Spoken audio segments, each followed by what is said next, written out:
Submarine के बारे में इंटरेस्टिंग बात यह नहीं है कि यह पानी के अंदर कैसे रहती है। इंटरेस्टिंग बात यह है कि यह एकदम कंप्लीटली पैक्ड बॉक्स की तरह है और इसके अंदर ऑक्सीजन भी यूज होती है, इंजन भी यूज होते हैं इलेक्ट्रिसिटी जनरेट करने के लिए, और भी बहुत मशीनें हैं। उनसे जो एग्जॉस्ट निकलता है उनको हम पानी में नहीं छोड़ सकते, क्योंकि पानी में छोड़ा तो पानी में बबल्स क्रिएट होंगे और दुश्मन को पता लग जाएगा कि यहाँ पर कोई सबमरीन है और वह उसको उड़ा देगा। अब सोचो कि कोई सबमरीन में कोई डीजल इंजन चल रहा है तो वह कितना पॉल्यूशन क्रिएट करता है, उसको कैसे मैनेज करते हैं। इस बंद डिब्बे के अंदर सब कुछ इसी के अंदर होता है और बाहर आपको पानी के साथ में कोई भी ऐसी एक्टिविटी नहीं करनी है जिससे पानी में हलचल पैदा हो। जो पीछे की तरफ प्रोपेलर लगे रहते हैं इस सबमरीन को आगे बढ़ाने के लिए, उनको भी इस तरीके से डिजाइन किया जाता है कि जब यह सबमरीन आगे चलती है तो वह पानी के अंदर बबल्स क्रिएट ना करे, एकदम साइलेंटली पानी में आगे की तरफ बढ़ते रहे। और इंटरेस्टिंग बात यह है कि जो भी नेवी के सबमरीन होते हैं उनके अंदर कोई भी ग्लास या कोई भी विंडो नहीं होती है जिससे वह बाहर ओशियन को देख सके। यह कंप्लीटली एक बॉक्स की तरह पैक होती है। सबमरीन कितनी डेप्थ में वाटर में जा सकती है, यदि कोई सबमरीन डूब रही है तो उसमें जो क्रू मेंबर होते हैं उनका क्या होता है, इनमें जो कम्युनिकेशन का सिस्टम होता है वह किस टाइप का होता है, इन सभी क्वेश्चन के जवाब इस वीडियो में जानेंगे।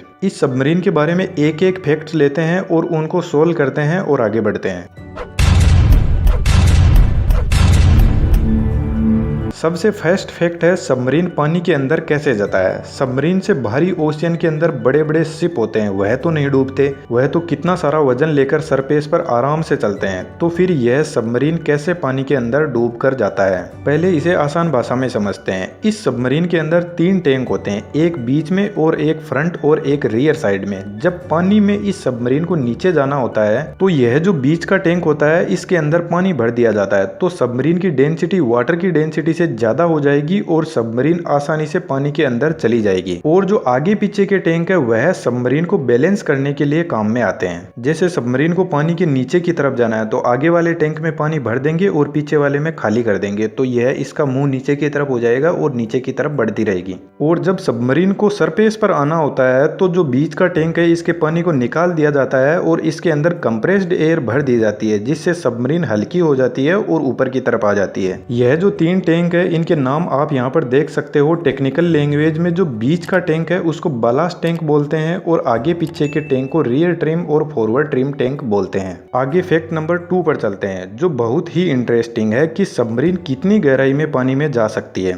देखिए सबमरीन कितनी गहराई में जा सकती है इसके बारे में कोई भी देश की नेवी इसके बारे में कुछ भी नहीं बताती है, क्योंकि यही तो इसकी हिडन क्वालिटी होती है। जब सबमरीन को किसी पर अटैक करना होता है तो वह पानी में कौन सी जगह पर है इसके बारे में दुश्मन को ज्यादा जानकारी ना हो, यही बेहतर रहता है। लेकिन इंटरेस्टिंग यहाँ पर यह है कि यदि हम ओशियन को डेप्थ के अकॉर्डिंग डिवाइड कर दे तो यह सबमरीन का एरिया होता है कि कौन से एरिया में यह सबमरीन काम करेगी और कौन से एरिया से यह अटैक करेगी। टेस्ट डेप्थ वह एरिया है जिसमें सबमरीन अपने नॉर्मल ऑपरेशन को परफॉर्म करती है नॉर्मल कंडीशन के अंदर। इसके बाद यदि और डेप्थ में जाए तो आती है ऑपरेटिंग डेप्थ। इस एरिया में सबमरीन अपने जो भी ऑपरेशन है वह अच्छे से परफॉर्म कर सकती है। जब कोई वार होती है तो इस एरिया से सबमरीन को ऑपरेट किया जाता है। एक तरीके से ऐसा कहा जा सकता है कि सबमरीन की जो पानी में डेप्थ में जाने की कैपेसिटी होती है उसमें से इस ऑपरेटिंग डेप्थ के अंदर यह सबमरीन सही से काम करती है, अपने पूरे ऑपरेशन को अच्छे से परफॉर्म कर सकती है। लेकिन यदि सबमरीन इसके आगे और चली गई पानी की डेप्थ में तो इस एरिया को क्रश डेप्थ बोलते हैं। यहाँ पर सबमरीन के साथ में कुछ भी हो सकता है, क्योंकि अब सबमरीन डूबने की कंडीशन में आ गई है और इतनी गहराई में सबमरीन पर पानी का प्रेशर इतना ज्यादा होगा कि वह इस प्रेशर को सहन नहीं कर सकती,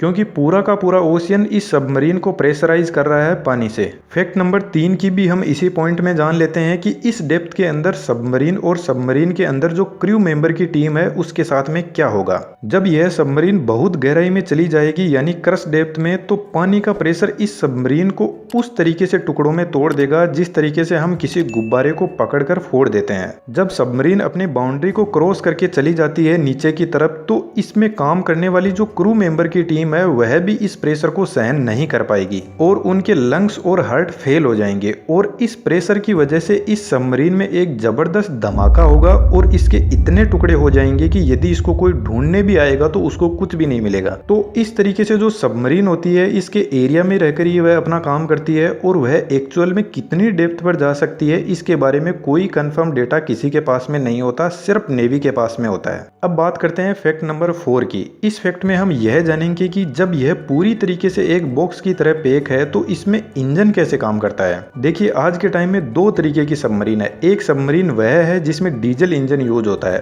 और एक सबमरीन आज के टाइम में न्यूक्लियर पावर सबमरीन भी यूज होती है। जो डीजल इंजन सबमरीन होती है उसमें जब डीजल इंजन को स्टार्ट किया जाता है तो वह बहुत ज्यादा पोल्यूशन क्रिएट करता है और एक बंद डिब्बे के अंदर यदि यह इंजन चलता रहेगा तो इसके अंदर जो भी काम करने वाले क्रू मेंबर है वह मर जाएंगे घुट घुट के। तो इसलिए इसमें डीजल इंजन के साथ में एक बहुत ही बड़ा बैटरी पैक होता है। तो इस डीजल इंजन का इन बैटरी को चार्ज करने के लिए काम में लिया जाता है। जब इन बैटरी को चार्ज करना होता है तो सबमरीन ओशियन के सरफेस पर आती है और अपने इंजन चालू करती है और इन बैटरी को चार्ज करती है। जब यह चार्ज हो जाती है तो इंजन को बंद करके यह अपनी डेप्थ में वापस चली जाती है। डीजल इंजन वाली सबमरीन को 48 आवर के बाद में एक बार सरफेस पर आना ही पड़ता है बैटरी को रिचार्ज करने के लिए और इन्हीं बैटरी से एक मोटर के थ्रू जो प्रोपेलर लगा है इस सबमरीन को आगे बढ़ाने के लिए वह रोटेट होता है और इसमें जो इलेक्ट्रिसिटी का सोर्स है वह भी इन्हीं बैटरी से मिलता है। इसके अलावा जो न्यूक्लियर पावर सबमरीन होती है उसके अंदर बैटरी वाला सिस्टम नहीं होता है। वह इंजन ही एनी टाइम इलेक्ट्रिसिटी जनरेट करता है और सबमरीन को चलाता है। न्यूक्लियर पावर से यहाँ पर स्टीम टरबाइन के थ्रू इलेक्ट्रिसिटी जनरेट की जाती है। इसी वजह से यह सबमरीन 90 दिनों तक पानी में रह सकती है, लेकिन इसकी कॉस्ट भी बहुत ज्यादा है। 4 डीजल इंजन सबमरीन के बराबर एक न्यूक्लियर पावर सबमरीन की कॉस्ट आती है और साथ में न्यूक्लियर पावर वाला इंजन कंटिन्यूअसली चलता रहता है तो यह पानी में आवाज भी बहुत ज्यादा करता है। लेकिन दोनों इंजन के अपने अलग अलग फायदे हैं और नुकसान है। डीजल इंजन को अपनी बैटरी को पानी में रिचार्ज करने के लिए एक टेक्नोलॉजी डेवलप की गई जिसका नाम है स्नोरकेल। इसके अंदर सबमरीन जब पानी में होता है तब इस स्नोरकेल की हेल्प से जो इंजन का एग्जॉस्ट है उसको एक पाइप के थ्रू ओशियन के सरफेस पर छोड़ दिया जाता है। लेकिन इनका भी नुकसान है कि किसी को पता लग सकता है कि यहाँ पर कोई सबमरीन है।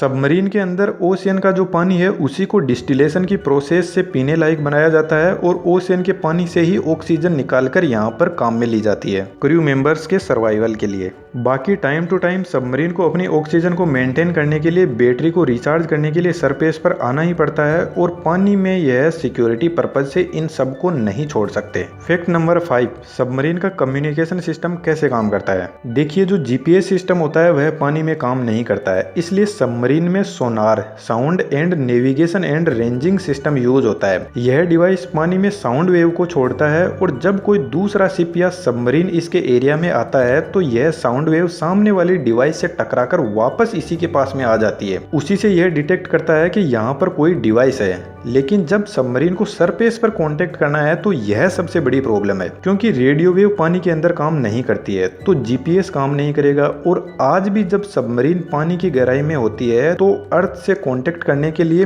Very low frequency system use करती है। पहले के टाइम में सबमरीन को कांटेक्ट करने के लिए सरफेस पर आना पड़ता था, लेकिन यदि आज सबमरीन सरफेस पर आएगी तो फिर उसका मतलब क्या रह जाएगा। इसलिए very low frequency signal submarine से जनरेट किया जाता है और इसको रिसीव करने के लिए बहुत ही बड़े बड़े एंटीना लगाने पड़ते हैं अर्थ पर। फिर भी उनकी एफिशिएंसी बहुत ही कम होती है, क्लियर सिग्नल नहीं मिलता, क्योंकि वेरी लो फ्रीक्वेंसी की वेवलेंथ तो ठीक होती है लेकिन जो इसमें इन्वायरमेंट के जो डिस्टरबेंस है वह उसके साथ में मिक्स हो जाते हैं और यह फ्रीक्वेंसी लॉस्ट हो जाती है, इसलिए इसकी एफिशिएंसी बहुत ही कम होती है। लेकिन फिर भी सरफेस से कांटेक्ट करने के लिए सबमरीन पानी की गहराई में होते हुए भी अपना एंटीना पानी की 10 मीटर तक की गहराई में लेकर आती है और फिर उससे सिग्नल जनरेट करती है और कम्युनिकेशन किया जाता है। और आपको बता दूं यह जो सबमरीन से कांटेक्ट करने का सिस्टम है यह सिर्फ कुछ ही कंट्री के पास में है, जिनमें से यूएसए, चाइना, रशिया और अपना इंडिया भी है। फैक्ट नंबर 6, अब बात आती है कि जब यह सबमरीन पूरे तरीके से एक बॉक्स की तरह पैक है तो जब कभी बाहर देखना होता है इससे तो कैसे देखते हैं। उसके लिए इस सबमरीन के अंदर एक पेरिस्कोप लेंस होता है जो 360 डिग्री तक देख सकता है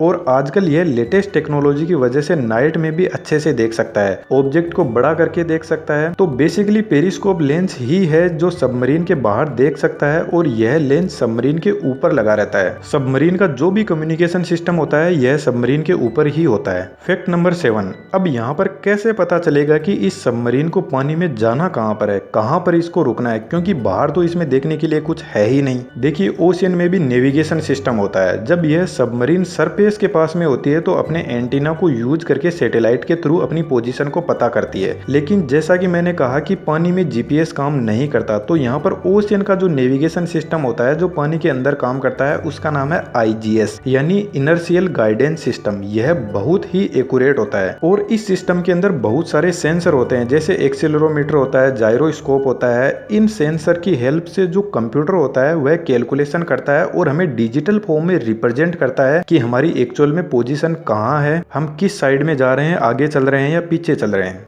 सबमरीन का एंगल क्या है, यह सब इसी आईजीएस से ही पता चलता है। फैक्ट नंबर 8, सबमरीन किस स्पीड पर चलता है। सबमरीन की कोई ज्यादा स्पीड नहीं होती है, highest speed 37 kilometre per hour है और वह भी जो एडवांस टेक्नोलॉजी की सबमरीन है उनकी। बाकी इसकी स्पीड 23 किलोमीटर पर आवर से 37 किलोमीटर पर आवर की स्पीड के अंदर वेरी करती है। अब मैं आपको कुछ इंटरेस्टिंग बातें बताता हूँ इस सबमरीन को लेकर। आपको पता है ओशियन में बहुत सारी वेव आती है, पर यह वेव इस सबमरीन का कुछ भी नहीं कर सकते। जब बहुत ज्यादा हाई वेव ओशियन के अंदर आती है तो यह सिर्फ 5 या 10 डिग्री तक इस सबमरीन को हिला सकती है। इस 5-10 डिग्री से ज्यादा इस सबमरीन पर ओशियन की वेव का फर्क नहीं पड़ता है। सबमरीन को जब पानी में टर्न लेना होता है तो इसके अंदर भी फिन्स लगे रहते हैं, जैसे एयरप्लेन वाले वीडियो में मैंने बताया था। उस टाइप से ही सबमरीन के अंदर एलिवेटर और रडर्स पीछे की तरफ लगे रहते हैं पानी में इसको टर्न लेने के लिए। सबमरीन के अंदर एडवांस टेक्नोलॉजी के वेपन होते हैं, जैसे मैंने अभी एक वीडियो में ब्रह्मोस मिसाइल के बारे में बात की थी, तो ब्रह्मोस मिसाइल को भी सबमरीन से लॉन्च किया जा सकता है। बाकी इसमें न्यूक्लियर वेपन भी होते हैं और भी बहुत वेपन इस सबमरीन से लॉन्च कर सकते हैं। सिर्फ 4-5 कंट्रीज के पास में ही अपना खुद का सबमरीन है, जिसमें हमारा इंडिया भी है। जब कोई वार होती है तो सबमरीन के जो वेपन होते हैं उनका बहुत बड़ा रोल होता है, क्योंकि यह एक तरीके से छिपे हुए रहते हैं। कब कहां से अटैक हो जाए दुश्मन को ज्यादा पता नहीं रहता इसके बारे में। इसके अलावा बहुत टाइप के सबमरीन होते हैं। एक अटैक सबमरीन होता है जो कम दूरी के दुश्मन पर अटैक करता है। इसके अलावा एक बैलिस्टिक सबमरीन होता है जो लंबी दूरी से अटैक करता है। बाकी इन सबमरीन के अंदर इंटेलिजेंस सर्विलेंस का पूरा सिस्टम लगा रहता है सबमरीन के अंदर से, जिसको कंट्रोल किया जाता है। बाकी मेरे हिसाब से मैंने आपको सबमरीन के बारे में बहुत कुछ एक ही वीडियो में कवर कर दिया है एंड आई होप दैट कि वीडियो आपको अच्छा भी लगा होगा। और यदि वीडियो आपको अच्छा लगा तो चैनल को जरूर सब्सक्राइब कीजिएगा और चैनल पर विजिट कीजिए और ऐसे ही वीडियो को और एंजॉय कीजिए। Thank you.